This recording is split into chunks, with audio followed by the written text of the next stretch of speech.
I was thinking, and this one, I'm going to dedicate to your lovely wife, okay, because we was talking about it. We do have a wager. Yeah. I don't often do relationship counseling. You know, that's one of the things that you guys do together. But I have a theory. The problem with many relationships, that no arrests have been made.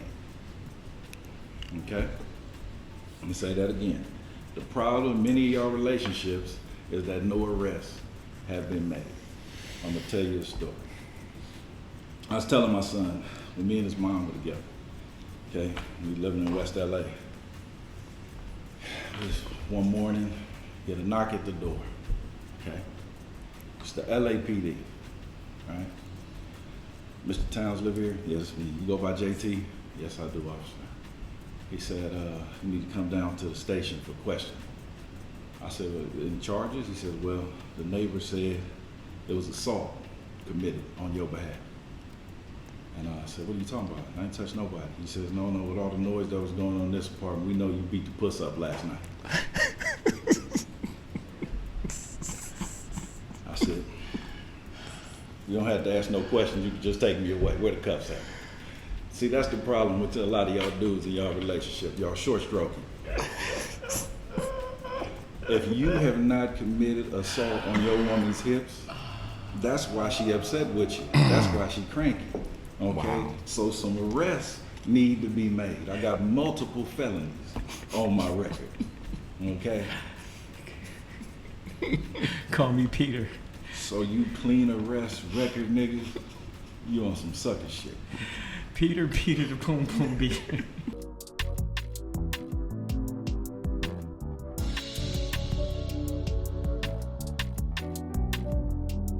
Hey, welcome back to Skinny Black's Lounge. I am the moderator here, Rob, aka Skinny Black, and to my left, Rennie. Yep, and to his left, JT, period of silent. Hi, Mom. and as always, we have our special guest to his left, Lebo. my man. All right, man. Hey, hey, welcome back, and we're here in the spot, and we got a couple of exciting topics that we want y'all to dive into. Again, as you hear the topics, please comment, share. I hope it sparks some conversation between you and your peoples. So yeah, hit us in the comments, and what we do, we'll look at the comments. We might even do it part 2 or whatever, y'all commenting on. So here we go. So let's get started. Got a couple of 2-3 good topics today. We're gonna start out with the topic of fear. So before we get into it, I want to read the definition. Fear, noun, a distressing emotion aroused by impending danger, evil, pain, etc. Whether the threat is real or imagined, the feeling or condition of being afraid. 2, a specific instance or propensity for such a feeling. Verb, to regard with fear, to be afraid of, to have reverential awe of, to have fear, to be afraid, to feel apprehensive or uneasy. So that's the definition. So just want to drop this in here. A couple of questions. What role does fear play in your lives?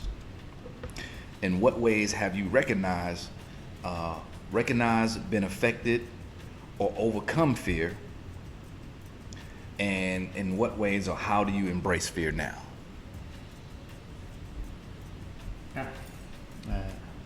It's a lot. Pick one.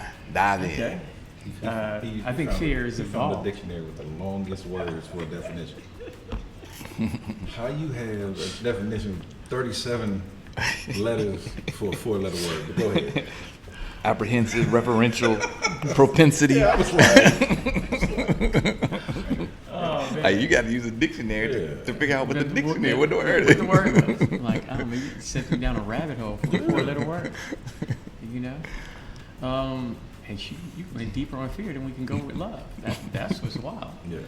I think fear, for me, evolved because you have your fear of these unknowns, and you're younger, and it's the not knowing portion of it that creates the fear. And the odd thing about that is what religion does is religion tells you to not fear something, but usually you're fearing what's unknown, and they tell you to not fear the unknown with an even greater unproven unknown. Mm-hmm. Hey man, you got the Lord. You have God. But they also tell you should fear him more. Exactly. Don't fear this. Fear Fear this. that. And exactly. It's that cycle. But it's not tangible. It's not anything you could put any eyes or see, and it's not physical for you. But yet you shouldn't fear it. So right from the very beginning, it's kind of contradictory because you're getting gaslit in a way with religion in that regard when it comes to fear. And then there's that aspect, that very physical aspect of being a child, and your parents debunking fear by physically showing you things like turn this light on, look at this, there's nothing there. And so there's a very tangible aspect to facing fear.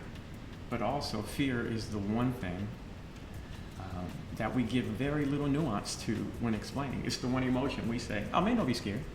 Oh, okay. Shit, you said don't be scared. I guess I won't be scared anymore. Fear has little nuance to it. Little nuance. Like we're just like, oh, don't. And we're all being guilty of that in some aspect. Specifically when it's not an easy explanation. So as you get older and you get these things that become known and you start to move beyond that. Now your fears evolve into things that kind of manifest maybe like an anxiety. And so you start to fear change. You start to fear challenging yourself into spaces of discomfort. And so that's where most of our fear now, as a man, manifests is attacking that discomfort, and then coupling fear is married with failure.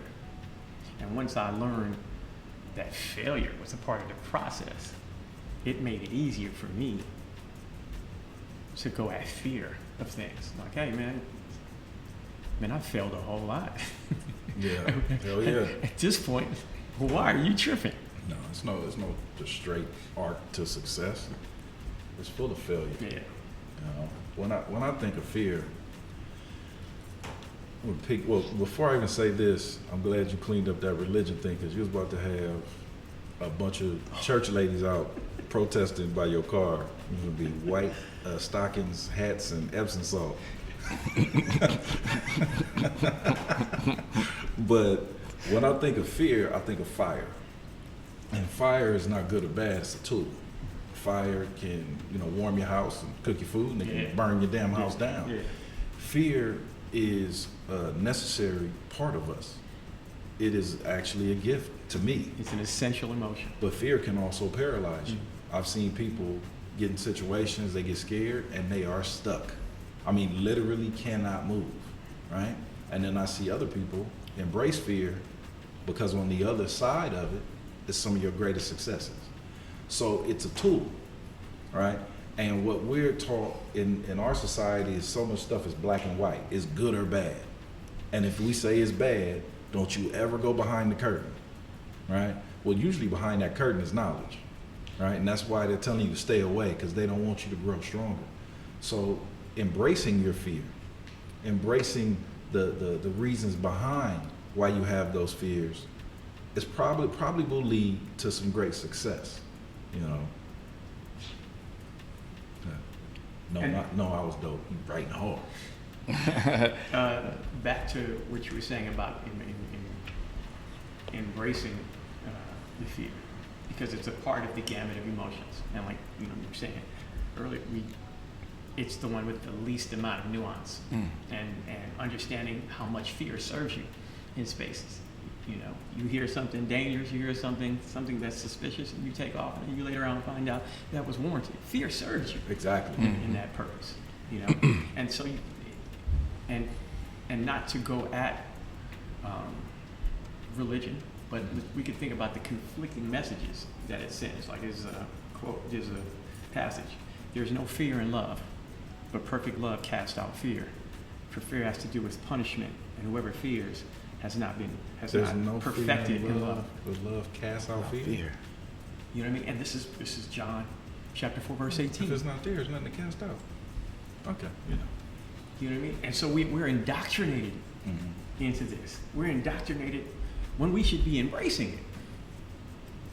We Yeah. should be embracing it and saying, okay, what is this? What is this that I'm feeling? Why am I fearing? And man, love is scary. What are you talking about? To make that endeavor? Yeah. That's how you identify the profundity of the love. Like, yo, because I've never felt this vulnerable. Yeah. Well, and see, when people hear love, they think it's just like these adult relationships. Think of it this way. Like, I had a fear of not being a good father. I didn't have a good relationship with my father. You know, no judgment on him, but we just didn't have a good relationship. You know, I rarely saw him, and he's passed on now. So when I had my oldest, my son, man, a bunch of fear hit me, you know, the day after he was born, you know. And a lot of brothers get in that situation and they are paralyzed. And what we don't do is we don't get to understand each other, right? We don't say, okay, this is his background. He didn't have a relationship with his father didn't have a relationship with his father. He has no blueprint, he has no roadmap. But all we know is good or bad. So bad, deadbeat dad, boom, he's out of there, right? He has no arms around him, he has no training, he has no love. I've seen women in other situations where, well, you gotta understand what she's been through, right? And I'm not excusing any behavior, okay? Because I'm an advocate of being a father to your children, right? I don't even hang out with dudes that don't take care of their families, right? But you have to have an understanding so you can bring people up, right? In my situation, it propelled me to be the best possible father I could be. But I've seen the flip side, and I understand the emotion, because on that first day, when all those thoughts and my entire childhood and everything hit me, man, okay? The weight? You know, and it's like, okay, now I got a life I'm responsible for. Right? What's the blueprint for this? Right? So, I mean, like you said, fear is a necessity, but then you tied in what I said, it's a tool. How do you use it? Does it paralyze you or does it propel you? Yeah, and so as we unpack and have this conversation, I'm curious as to how did you get to the point to where you embrace fear now? You had those aha moments about, oh, this shit is cool. Actually, it has use and it is a tool. How'd you get to that point?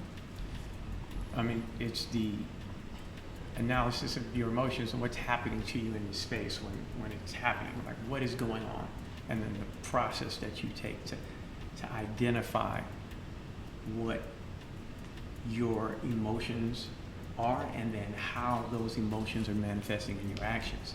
So for instance, I spent years trying not to be my father, you know, even though I was raised by great men.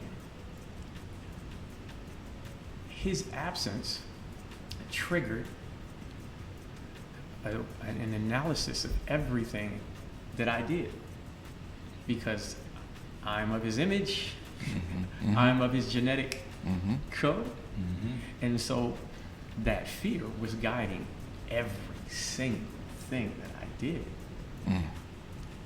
And then I had to really examine myself, and you know, one of my friends was like, "Man, you're a good dude." And he's like, "No, man, you're a good dude." Like, he had to just tell it to me in my face, like, "Yo."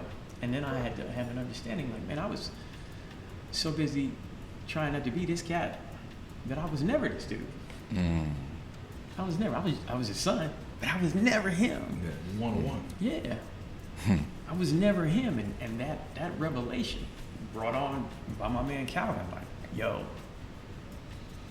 One of the powers that fear holds over us is that it has you concentrating on what you don't want to be, what you're not, instead of concentrating on what you are, what you can be, what your vision of yourself is. I had the same thing. I don't want to be like my father versus what kind of father do I want to be? Bingo. Right? But fear keeps you over here. I don't want to get hit. All right? I'm a boxer. I don't want to get hit. Instead of, I want to learn how to defend myself. So much of what we do is addition by subtraction. So what fear will do if you don't confront it is it takes away all of your power. It puts you in a perpetual victimhood state. But if you challenge the fear and you embrace it, you will find your power. On the other side of that fear is the power, right? But we are conditioned to be afraid. We're also conditioned now to be eternal victims, right? If I ask you a question, what are we gonna do about this? And your response to me is, well, they said I couldn't do it. Well, we talking about me and you right now. Right. Well, what's they? There's always somebody behind some damn curtain over here that's stopping us from doing what we're supposed to do. Well, that's fear. Right. And you give up your power in fear.